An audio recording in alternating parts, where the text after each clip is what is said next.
versículos 1 até o 16, Efésios capítulo 4, do 1 ao 16. Não vamos ler todo o capítulo hoje, porque o capítulo é grande pra caramba, e muito do que ele vai tratar nos versículos seguintes, ele vai emendar para o capítulo 5, então se Deus permitir, semana que vem a gente continua o 4 e 5.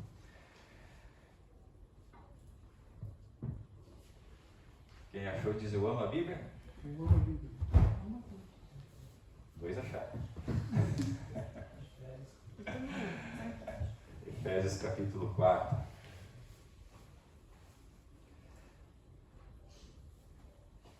Por isso, eu, o prisioneiro do Senhor, peço que vocês vivam de maneira digna da vocação que foram chamados, com toda a humildade e mansidão, com longanimidade, suportando uns aos outros em amor, fazendo tudo para preservar a unidade do Espírito no vínculo da paz. Há somente um corpo, um só Espírito, como também é uma só esperança para a qual vocês foram chamados. Há um só Senhor, uma só fé, um só batismo, um só Deus e Pai de todos, o qual é sobre todos, age por meio de todos e está em todos. E a graça foi concedida a cada um de nós segundo a medida do dom de Cristo. Por isso diz: quando ele subiu às alturas, levou cativo o cativeiro e concedeu dons aos homens. Ora, o que quer dizer que ele subiu, senão que também havia descido até as regiões inferiores da terra?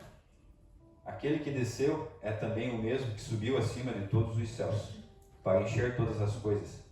E ele mesmo concedeu alguns para apóstolos, outros para profetas, outros para evangelistas e outros para pastores e mestres, com vistas ao aperfeiçoamento dos santos, para o desempenho do seu serviço, para a edificação do corpo de Cristo, até que todos cheguemos à unidade da fé e do pleno conhecimento do Filho de Deus, ao estado de pessoa madura, à medida da estatura da plenitude de Cristo, para que não mais sejamos como crianças, arrastadas pelas ondas e levados de um lado para o outro por qualquer vento de doutrina, pela artimanha das pessoas, pela astúcia dos que induzem ao erro, mas seguindo a verdade em amor.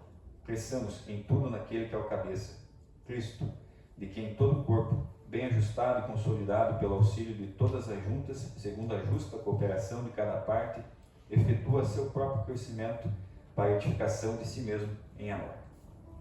Amém, amados? Amém.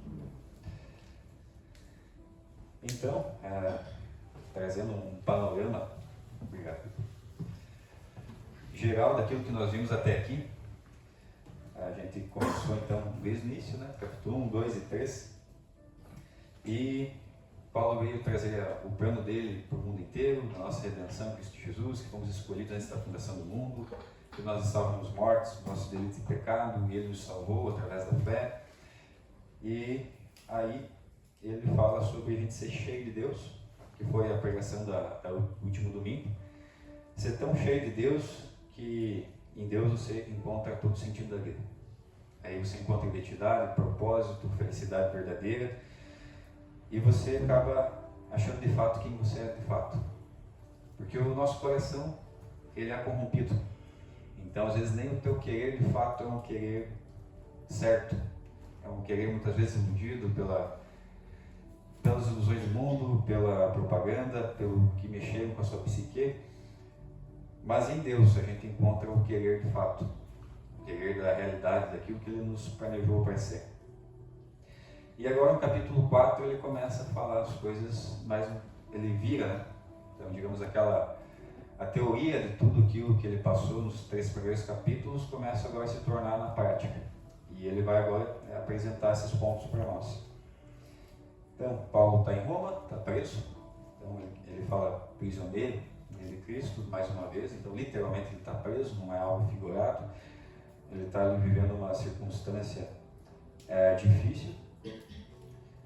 E a pergunta para a gente conduzir toda a nossa explanação hoje é: o que muda na maneira de viver quando se entende que se é parte do maior projeto de Deus na história? Então Paulo agora está colocando que nós fazemos parte desse maior projeto. Cada um é uma peça do quebra-cabeça de Deus para colocar esse projeto em ação, que é a igreja dele. Então ele vai ter uma estrutura nesse capítulo 4, do 1 ao 16, que ela é progressiva. Começa pela postura pessoal, estabelece o fundamento teológico, descreve como Cristo equipou o corpo e aponta para a maturidade como um destino de tudo isso. Então a primeira coisa que o apóstolo Paulo vai dizer é uma postura. Ele fala sobre humildade, docilidade e paciência. No versículo 1 ele vai dizer: como prisioneiro do Senhor, rogo que andeis de modo digno da vocação a que fostes chamados. Então assim, ele fala isso, e geralmente quando a gente fala assim, andar de uma forma digna da sua vocação, a gente vai pensar em comportamentos morais. Na citação não. Ande em santidade, ande em retidão, né? Faz parte. Mas não é isso que ele está pedindo. No versículo 2 ele continua, ele dá 3 características dessa forma que nós devemos viver, se conduzir. Ele pede: seja humilde, então ande em humildade. Então a disposição de abrir mão do poder, do poder próprio, do seu entendimento e reconhecer que Deus está no controle das coisas. Docilidade, então o que seria docilidade? Mansidão, né? Maleabilidade diante do outro. Então a gente vai ter várias pessoas à nossa volta e nem todas elas vão ser pessoas fáceis. Então a nossa postura às vezes dócil em relação àquilo que essa pessoa está nos transmitindo, essa seria essa maleabilidade. Não responder da forma que... Eu sei que às vezes a pessoa merece uma resposta mais dura, uma discussão, mas seja maleável, né? É como quando você esquenta o aço, né, o ferro, quando você esquenta ele está ali incandescente, né? Você consegue ser maleável conforme as pancadas que o aço recebe. Então seja tão cheio de espírito, fique pegando fogo, fique incandescente, que independente das pancadas, da porrada que a vida der, você consiga ser maleável. E isso vai fazer bem para você. Seja paciente, aí suporte uns aos outros em amor. É coisa difícil. Mas é algo que só o Espírito Santo pode fazer. Nos dá esse coração que vai suportar uns aos outros em amor, né? É um verbo forte, né? Aguentar, sustentar, como se fosse essa mão francesa aqui.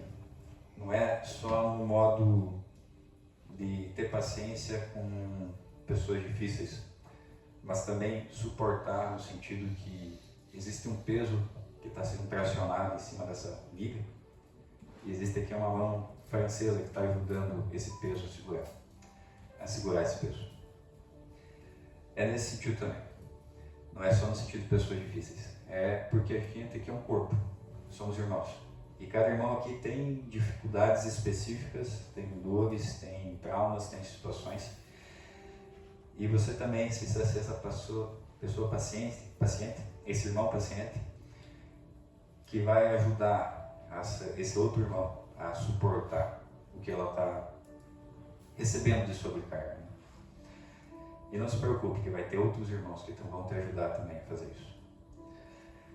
No versículo 13 ele vai dizer: fazendo todo o esforço para conservar a unidade do Espírito pelo vínculo da paz. Então, a unidade não é produzida por nós. Ele já fala, né? A unidade é produzida pelo Espírito. Então, se nós estamos aqui hoje, se há uma unidade entre nós, ela foi produzida pelo Espírito Santo. Mas ele está pedindo para que a gente faça todo o esforço para não atrapalhar isso. Então, vão vir setas do inimigo, vão vir situações, vão vir fofocas, vão vir maledicências, mas aqui o apóstolo Paulo está dizendo: o Espírito criou um vínculo.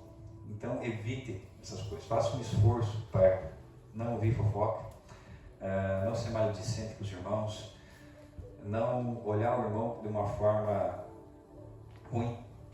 E esse é um exercício, né? Todo mundo, acho que às vezes acontece uma coisa, ele já pensa uma coisa ruim.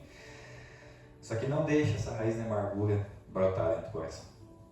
E aqui eu também não estou falando sobre aceitar tudo, tá, pessoal? Estou falando só em questões assim normais, tá?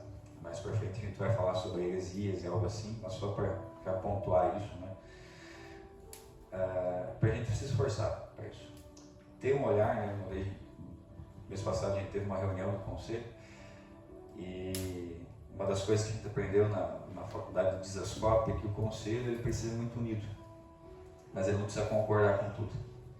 Só que quando você olhar para o irmão e olhar o irmão fazer uma coisa errada, primeiro, pede para ele assim, por que você fez isso? E entenda as razões dele. E segundo, pensa assim, se ele fez isso, provavelmente ele fez com uma boa intenção, não foi com uma má intenção. Esse pensamento já vai fazer você cortar alguns outros pensamentos que você possa ter, que pode acabar destruindo a unidade. Então a paz aqui não é só paz pessoal, é paz de ausência de conflito. Tentar o máximo possível evitar conflitos. Isso não é discordar, tá, pessoal? Muitas vezes a gente pensa que a discordância é conflito, mas discordar não é conflito. Então, a unidade não é uniforme. A unidade não quer dizer que vamos ser todos iguais. Então, aqui, a igreja é a união dos desiguais. As pessoas vão pensar diferentes, vão ter comportamentos diferentes, vão ter atitudes diferentes, mas isso faz bem para a igreja, porque isso faz a gente crescer.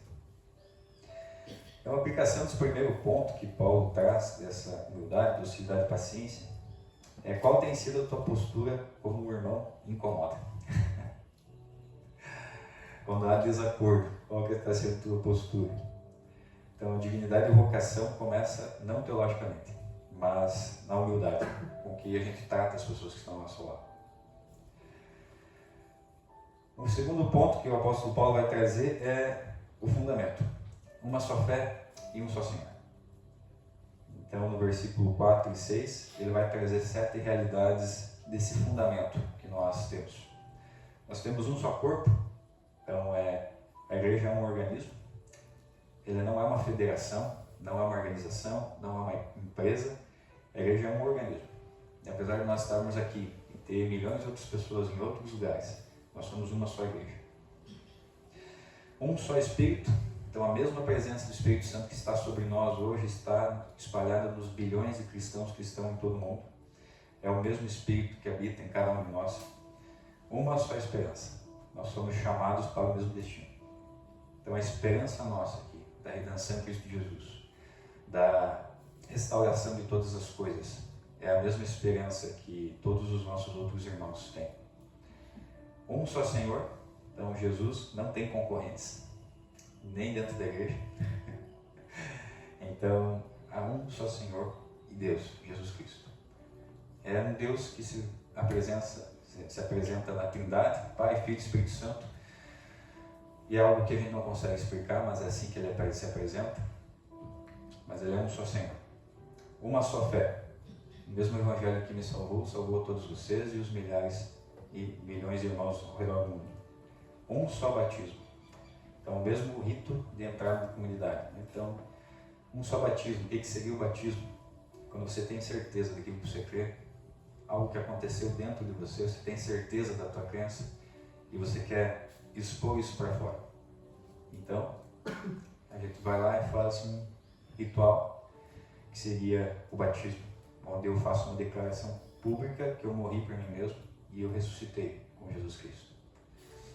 Então, se aconteceu isso aqui, isso lá na Conchichina, é o mesmo batismo. Um só Deus e Pai de todos, que é sobre todos, por meio de todos e está em todos. Então, todo mundo tem o mesmo Pai aqui.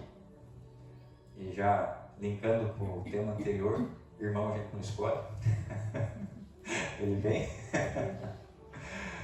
Mas a gente tem o mesmo Pai. Então, em João capítulo 17, o apóstolo vai dizer o impacto disso, o impacto dessa união no mundo. Jesus orou para que os discípulos fossem um. Jesus vai dizer, para que o mundo creia que tu me enviaste. Quando nós temos essa unidade, ela não vai ser uniforme, ela vai ser diferente, a união dos desiguais, a gente vai ter um impacto muito grande nesse mundo. Porque as pessoas vão ver a união que há. Pensamos diferentes em várias coisas, mas mesmo assim estamos unidos.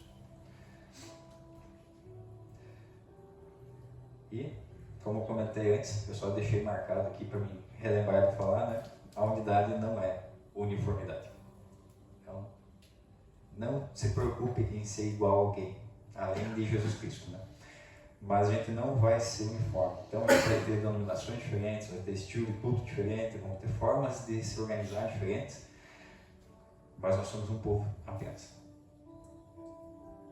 O que a gente não pode relativizar são os elementos, são os fundamentos. A salvação através da fé em Cristo Jesus.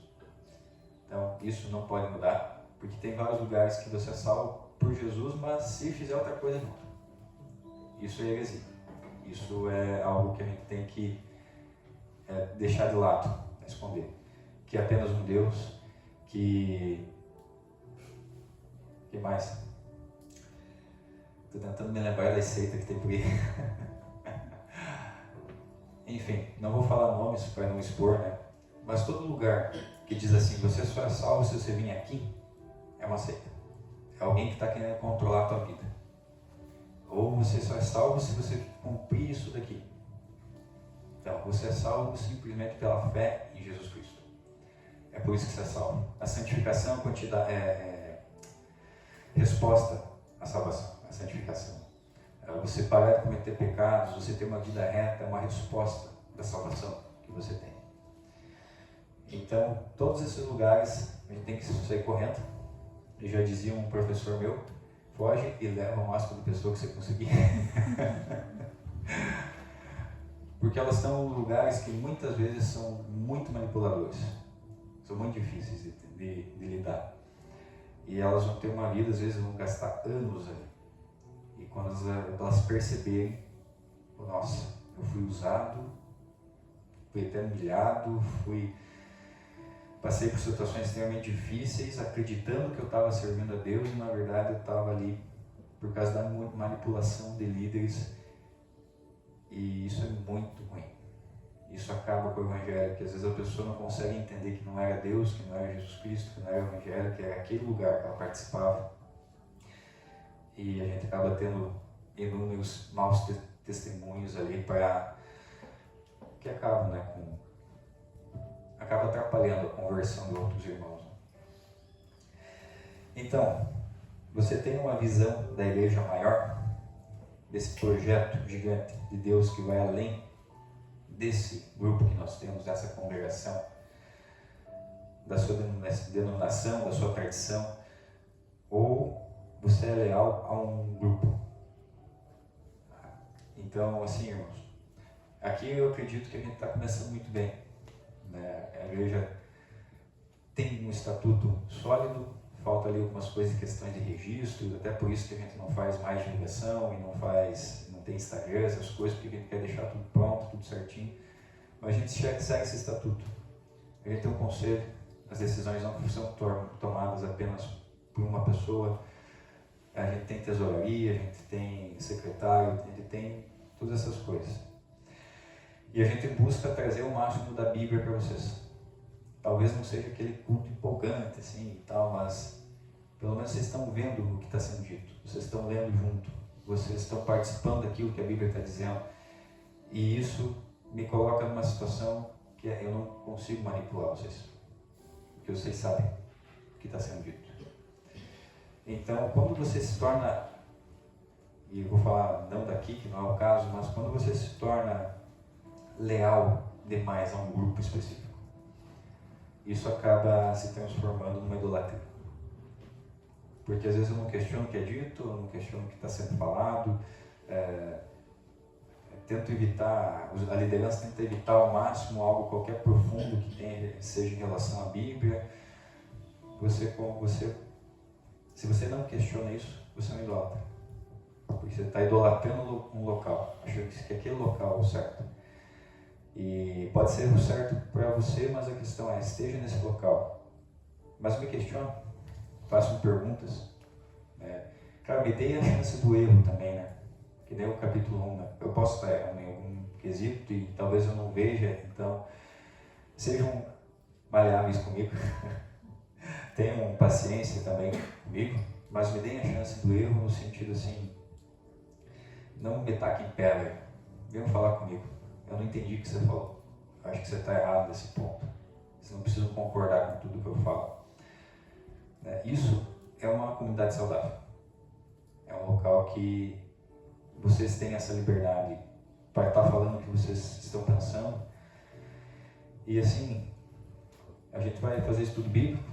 No princípio a gente quer começar esse mês, não definimos a data ainda, mas para que vocês tenham aquilo e que talvez vocês olhem para mim e enxerguem que eu tenho, né?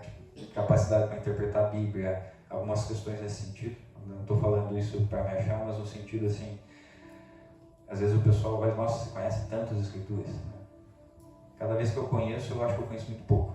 E às vezes me dá até uma agonia, meu Deus do céu, eu sei tão pouco das escrituras. Mas esse pouco que eu sei, vocês saibam. Mas não só vocês saibam, vocês tenham capacidade de vocês mesmos lerem um texto e não serem dependentes de alguém explicar para vocês.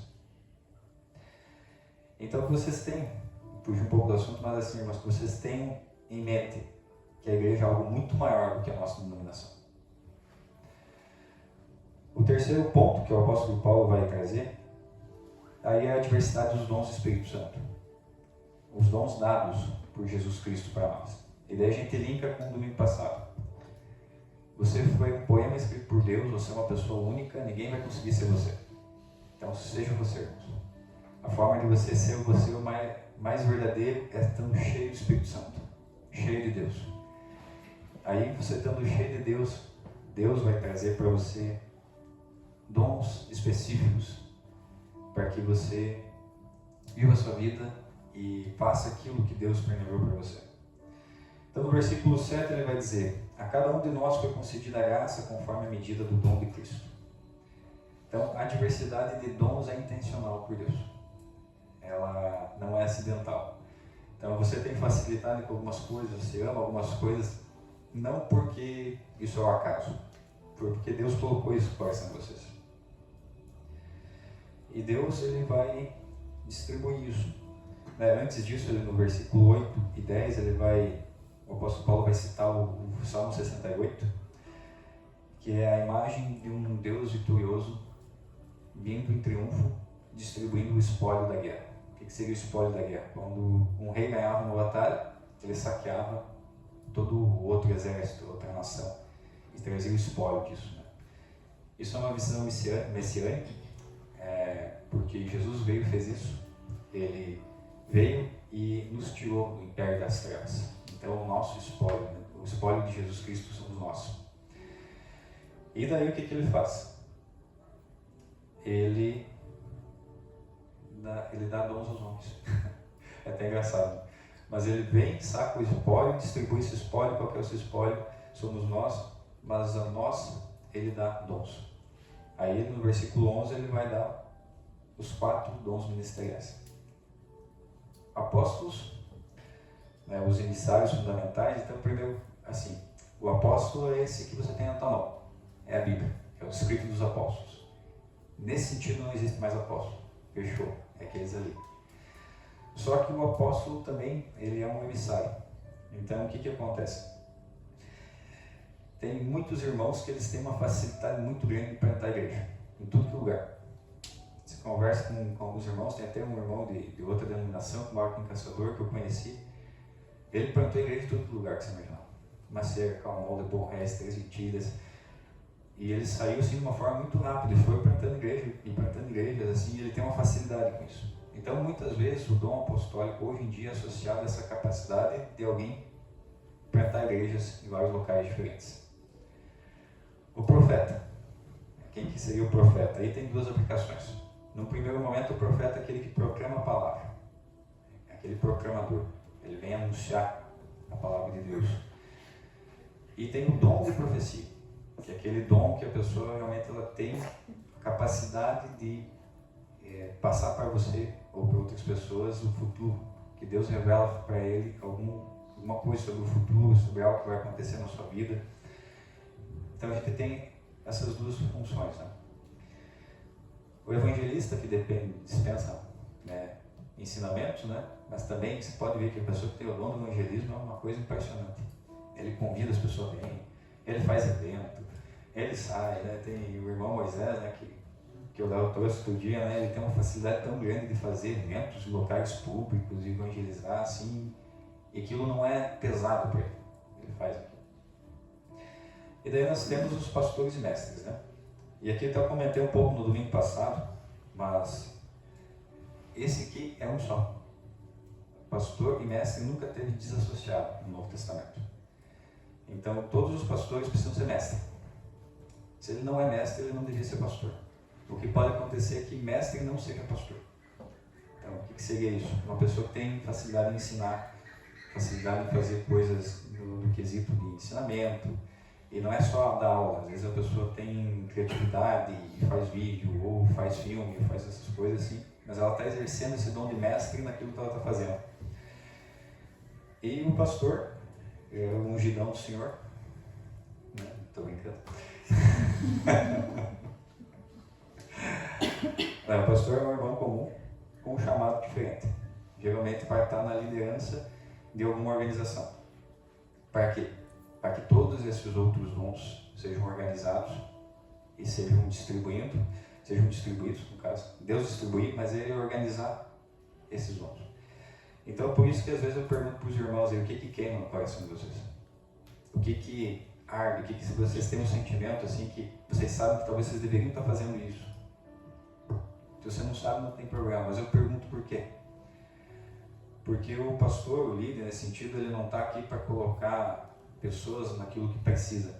Ele está aqui para entender e ajudar essas pessoas a fazerem o que Deus quer que elas façam.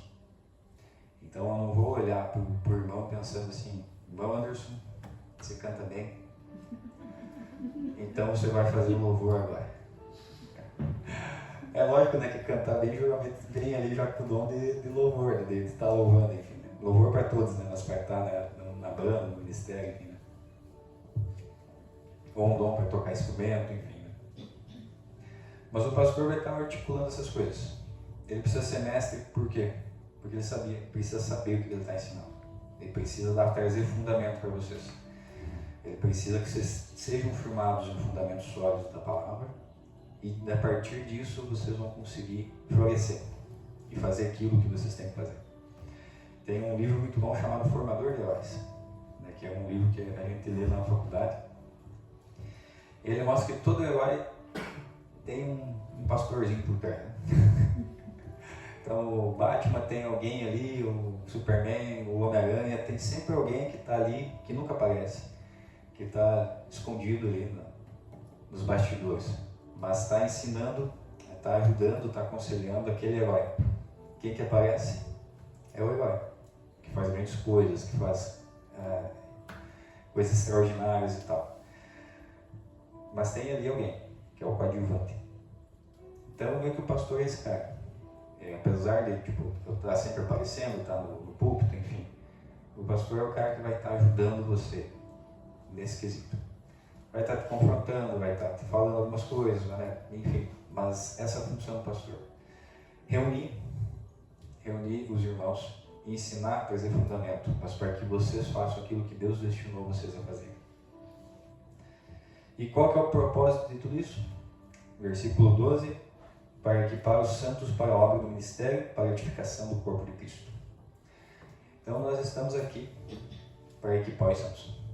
Cada um se ajudando mutuamente a se tornar mais maduro, trazer maturidade, para que vocês cumpram aquilo que é a grande obra de Deus, essa igreja. Então, até uma coisa que eu gosto muito quando o irmão Léo fala, né? Ele fala assim, irmão, a gente tem que cuidar para não ficar no nosso grupinho. E é verdade. Se a gente não está evangelizando, se não tem outros irmãos chegando, se não tem crescimento da igreja, a gente está errando alguma coisa. Eu sei que agora a gente está um pouco limitado, a gente não faz divulgação, não tem algo mais específico para isso, né? Mas a gente precisa cumprir isso. A gente não pode ir por exagero, de ficar fazendo evento e aquela agenda louca e todo dia você está na igreja e tal. A gente não pode cair nisso, mas a gente não pode cair também do fato de não estar cumprindo aquilo que Deus estabeleceu para nós. Então tem até uma definição do Gruden, que é um grande teólogo do século passado. Ele diz: dom espiritual é qualquer talento ou potencialidade impulsionado pelo Espírito Santo e usado no ministério da igreja. Então, seus dons naturais, eles não são terrenos. Eles são uma obra que o Espírito Santo fez em você, é algo sobrenatural. Só que a gente às vezes foca muito no extraordinário e esquece que as pequenas coisas elas são sobrenaturais também. Então, coisas que você faz com facilidade são coisas que Deus deu para você fazer. O Espírito Santo está te capacitando para isso. Qualquer talento que você tenha. E Ele também te capacita para servir os outros irmãos. Por exemplo, o irmão Fernando está aprendendo a tocar violão. E daí, eu sei que o Léo sabe tocar, ele não sabe ainda, mas ele vai dar aula para o irmão Fernando.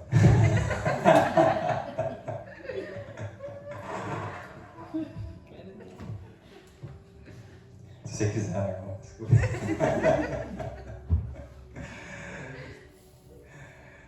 E daí, a aplicação desse tema assim, né? Você sabe qual que é o seu dom? Você já pensou para refletir naquilo que Deus te fez para ser? E não é no sentido de ter um cargo. Tá? A gente às vezes confunde isso, né? Não é ter um cargo na igreja ou no trabalho, enfim, mas é aquilo que no seu sentido você sabe que Deus trouxe para você. E até ontem eu ouvi, né, um cara que disse que tem os passos PhD, eu não me lembro o nome da sigla, né? Mas o primeiro passo, né, o P seria assim, o que eu gosto de fazer? Então eu gosto de fazer tal coisa. Aí o H eu sei que é a habilidade. Então digamos assim que eu gosto de cantar. Mas daí eu venho aqui, eu canto e a igreja sai correndo. Então acho que não é isso. Então, né, você meio que vê ali o que é que você gosta de fazer e o que você tem habilidade para fazer. E o último D, não me lembro exatamente também qual que é a sigla, mas eu ouvi o seguinte exemplo. Imagine que você tem um dom muito bom para fazer escultura de gelo, mas eu moro no Ceará. Aí eu mudo, eu uso esse talento para outra coisa ou eu mudo de região, né? Mas qual que é aquilo assim que... eu vou só dar um exemplo meu para contextualizar, mas estudar a palavra, estudar teologia é algo que eu faço com o maior prazer. Tipo, eu não canso disso. Às vezes dá um tempinho do trabalho, eu coloco uma aula para assistir, ou alguma coisa assim. Então, eu sei que Deus me chamou porque tipo, eu consumo isso o tempo inteiro. Assim, lógico que às vezes cansa, né? Mas eu estou ali fazendo aquilo com uma facilidade muito grande. Então é por isso que vocês não precisam ser igual a mim. Deus deu algo para vocês, né? E qual que é o destino de tudo isso? Então, que nós falamos daqui é maturidade. O versículo 13 ele vai seguir: até que todos cheguemos à unidade da fé e do conhecimento do Filho de Deus, a um homem perfeito, à medida da estatura da plenitude de Cristo. Qual que é o objetivo? A gente conhecer plenamente o Filho de Deus, até que nós cheguemos à estatura, à plenitude de Cristo. Então, você ter maturidade, se desenvolver e crescer a semelhança de quem é Jesus Cristo.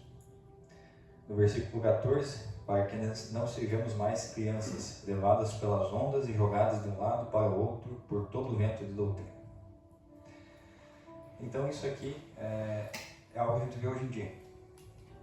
Então chegou uma doutrina nova, na verdade nenhuma doutrina nova, né? Na verdade você vai estudar todas as heresias do primeiro século que o apóstolo Paulo, os outros apóstolos escrevem combatendo, são os mesmos que existem hoje em dia. Não mudou muita coisa. Eu e Ana, a gente teve uma vez a oportunidade de conhecer uma igreja em que os pastores eles eram extremamente contra o estudo bíblico. Eles não queriam de forma nenhuma ter uma escola bíblica. E você olhava assim para a instituição, parecia ter algo muito bom, era legal, tudo. Só que daí você começava a perceber algumas coisas. Depois você começa a estudar, você começa a perceber algumas coisas na pregação, algumas coisas no discurso, a forma como era organizada a estrutura da igreja. Daí depois de muito tempo eu descobri que isso é uma doutrina chamada pelagianismo. Pelágio foi um homem que dizia que você conseguia a salvação pelo teu entendimento. Assim, você não precisaria de uma revelação do Espírito Santo, não era Deus que entendia. Então você entendia aquilo, e você entendendo aquilo, você era um ser superior do que os outros que não entendiam. Então você vê uma arrogância muito grande entre as lideranças, ou pessoas que tinham mais tempo, né, de conversão.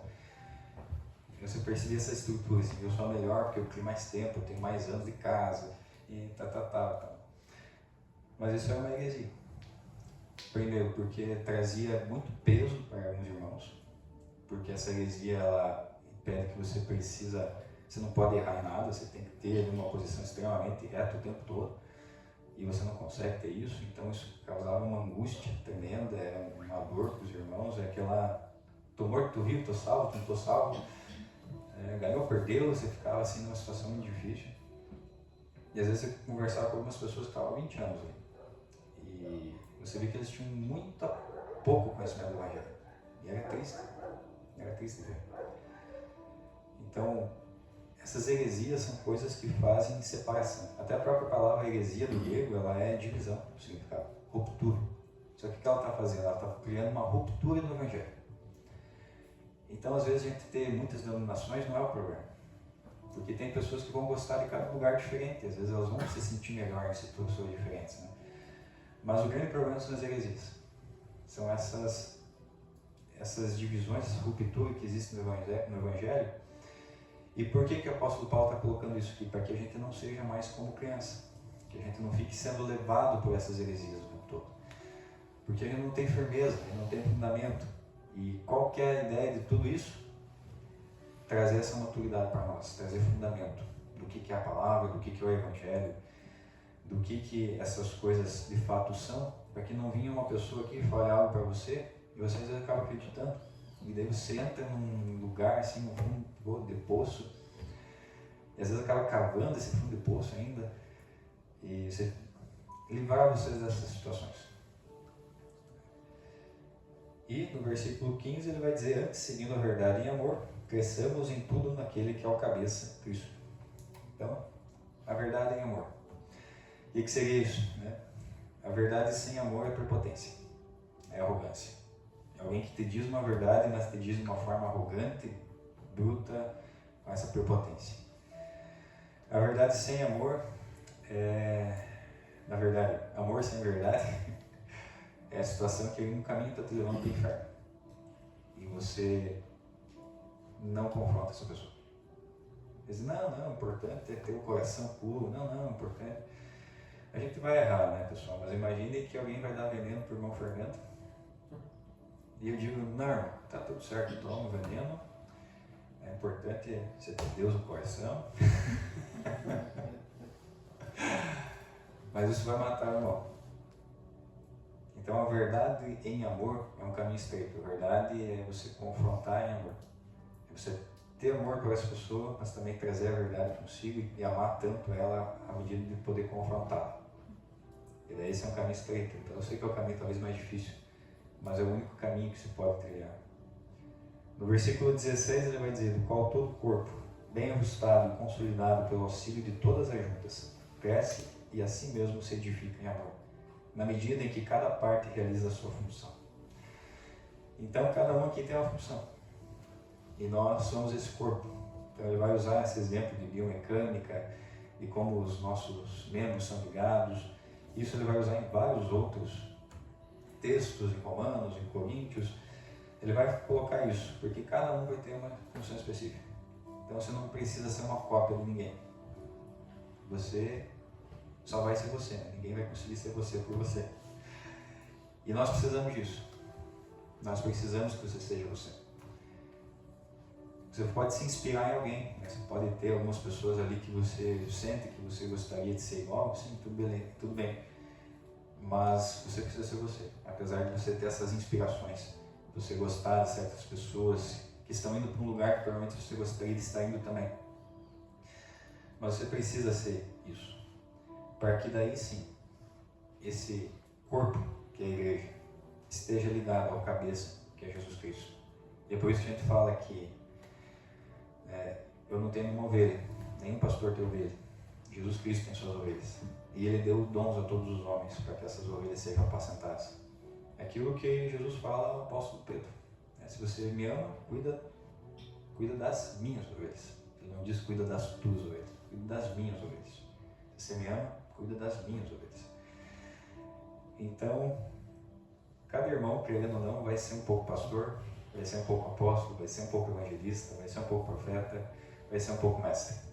Porque vão chegar pessoas de todo tipo. Pessoas que estão começando agora na fé, que vão colar com algum irmão, que vão ter mais intimidade com algum irmão, e esse irmão mais maduro vai ensinar ela algumas coisas, então vai ser mestre. Vai ser apóstolo, talvez, porque vai enviar essa pessoa para algum lugar. Vai ser um profeta, porque vai proclamar a palavra para ela. Então todos nós vamos, de certo momento, exercer isso. Mas alguns vão ter ali funções um pouco mais específicas de cada uma delas. E a pergunta, você está crescendo em autoridade ou está se contentando em assistir? A sua vida cristã está produzindo estabilidade ou ainda é levada pelas ondas? Você está praticando verdade e amor ou escolheu um dos lados sem equilíbrio? Então a gente precisa crescer em maturidade, não importa o ponto que você está agora. O ponto que você está agora é o ponto que você está agora. Mas cresça em maturidade. Cresça em aprender o Evangelho e a ficar estável. Porque essas heresias causam muita confusão na nossa cabeça. Quando a gente vai para o Evangelho ele traz para nós muita segurança. Ele nos traz paz. Ele nos traz o consolo. Talvez eu não estou a melhor versão hoje, mas amanhã eu vou ser melhor do que hoje. E Ele vai nos trazer essa rocha que é Jesus Cristo. Que a gente vai estar ali firmado. E quando a gente está firmado na rocha, a gente não fica balançando, não fica sendo levado de um lado para o outro. E você está praticando a verdade e amor. Isso eu sei que é difícil. Às vezes é difícil para mim. Talvez por mal não seja, né? Mas para mim às vezes é difícil. Porque eu tenho essa dificuldade muitas vezes de vir e bater de frente. Olha só. Eu faço um rodeio, né? Vou cercando ali o irmão e tal, até que encaixou a conversa. É a forma que eu aprendi a fugir das dificuldades que eu tenho nesse sentido. Mas eu preciso. E você também precisa, irmãos. Vocês também precisam fazer isso. Não seja arrogante. Não seja uma pessoa que, eu sei mais que você, então fique quieto e só faça o que eu digo. Mas não seja essa pessoa que também diz que está tudo bem a todo momento. E de fato essa pessoa não vai te amar. Essa pessoa, ela talvez só não quer se dispor. E não vai te amar o suficiente para isso. Então, amados, eu pedi para vocês ficarem de pé. E para que vocês mantenham esse espírito de oração. A Bíblia fala de outros muitos dons, mas todos eles vão partir desse fundamento. Mas a Bíblia fala sobre o dom de aconselhar, o dom de dar, de ter muitas condições, de dar à vontade. Vários dons que eu não me lembro agora. Mas tem muitos dons que Deus te deu e te fez para si. E agora começa a parte prática. Seja cheio de Deus, conheça quem você é e transborde na vida dos outros. A partir de agora, o Efésios vai ser só a parte prática. Vai falar sobre vida em família, vai falar sobre várias situações práticas do dia a dia. Mas tudo vai começar com uma postura de humildade. Se encolhe nessa postura, por quê? Porque essa é a postura de Jesus. É a postura que a gente tem que ter. De humildade, de paciência, de maleabilidade. Você lembra que Jesus confrontou? Então, verdade com amor. Quando chegava os fariseus, né? E é muito legal ver essa imagem do The Chosen, né? Escribas e fariseus hipócritas. Então, realmente ele confrontava com muita severidade, mas isso não deixava ele deixar de ser humilde, deixar de ser paciente, deixar de ser dócil. No Pentecostes, a gente vai ver um contraste da Torre de Babel e da presença do Espírito Santo em Pentecostes. Na Torre de Babel, para quem não sabe, eram homens querendo construir algo para si mesmo. E eles começaram a construir uma torre. Eles diziam, com essa construção nós chegaremos a Deus. começaram a construir aquela torre, mas essa torre se tratava deles mesmos. O que Deus fez? Começou a colocar divisão e confusão no meio daquilo. E fez com que eles não se entendessem mais. Deu línguas diferentes, né, para cada um. Tem até aquela piada, né, graças a uns desviados que queriam construir uma torre, agora precisa aprender inglês. Né? Naquela época todo mundo falava uma língua só. Mas no Pentecostes, quando Deus derramou o Espírito Santo sobre essa igreja, aconteceu algo diferente. Ali, em Jerusalém, haviam pessoas de todas as etnias possíveis. Haviam judeus, haviam gregos, haviam romanos, haviam pessoas que não se entendiam, não falavam a mesma língua. Mas quando Deus derramou o Espírito, todos eles se entenderam. Todos eles entenderam a mensagem. E aquilo se tornou uma igreja que tinha começado com 120 irmãos orando. Em um único dia se transformou em 3.000. Então, a gente precisa desse Espírito. E orar, eu peço que os irmãos orem, para que esse Espírito esteja com cada um de nós. Para você mesmo, mas para os irmãos também. E Jesus, ele pede para o Pai que seja um, para que o mundo creia que tu me enviaste, que nós possamos ser um. Nessa unidade que não é uniforme, a união dos diferentes. A unidade, ela não é um problema interno para se resolver, mas é um testemunho para as nações. Então, quando nós estivermos aqui, buscando o Espírito Santo de fato, e aqui já quebrar uma coisa, irmãos, às vezes a gente acha que o Espírito Santo está no ficar falando de línguas, no chorar, no fazer um monte de coisa. E assim, irmão, você vai para a Bíblia e você vê que nem sempre foi assim. E a maior parte do tempo o Espírito Santo estava presente em grandes momentos, que não teve uma explosão de euforia, mas que teve grandes resultados. A gente vê pessoas se batizando simplesmente por falar a palavra de Felipe, o eunuco. A gente vê coisas extraordinárias acontecendo, sobrenaturais, mas não extraordinárias. Então vai acontecer coisas extraordinárias, vai. Mas nem sempre é assim. Às vezes a restauração de um casamento não é extraordinária, mas é sobrenatural. Às vezes a conversão do irmão não foi extraordinária. Não foi extraordinária, mas foi sobrenatural. Então eu quero que você fique com esse espírito, irmão, pedindo a Deus a capacidade para nós, para que nós possamos cumprir essa grande missão, que é a Igreja de Jesus Cristo. Que nós tenhamos unidade, mesmo sendo todos diferentes um do outro. Mas que a gente não se esqueça disso. Não se esqueça que Deus pediu para que nós fôssemos um só. Através de um só Espírito, de um só batismo e de um só Deus. Jesus Cristo nosso Senhor. Então, Pai, em nome de Jesus, faz o que só você pode fazer, Senhor. Derramando sabedoria e entendimento sobre nós. Que o Teu Santo Espírito age em nossos corações, Senhor. Dando discernimento daquilo que nós fomos feitos para ser, Senhor. Daquilo que o Senhor preparou de antemão para nós. E que nós possamos transbordar isso na vida dos demais. Que nós possamos, Senhor, construir aquilo que o Senhor quer que seja feito.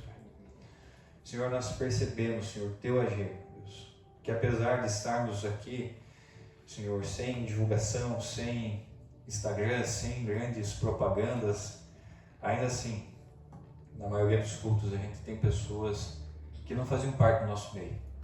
Mas eu peço que o Senhor nos ajude a mantê-las, Senhor, aqui, mantê-las no Evangelho, Senhor, não necessariamente aqui, mas que o Senhor nos ensine, Senhor, e nos dê isso, nos dê essa direção, essa sabedoria, Senhor. Nós possamos retornar à Tua Palavra, Senhor, conhecer você de fato, Senhor, a Tua Escritura como verdade.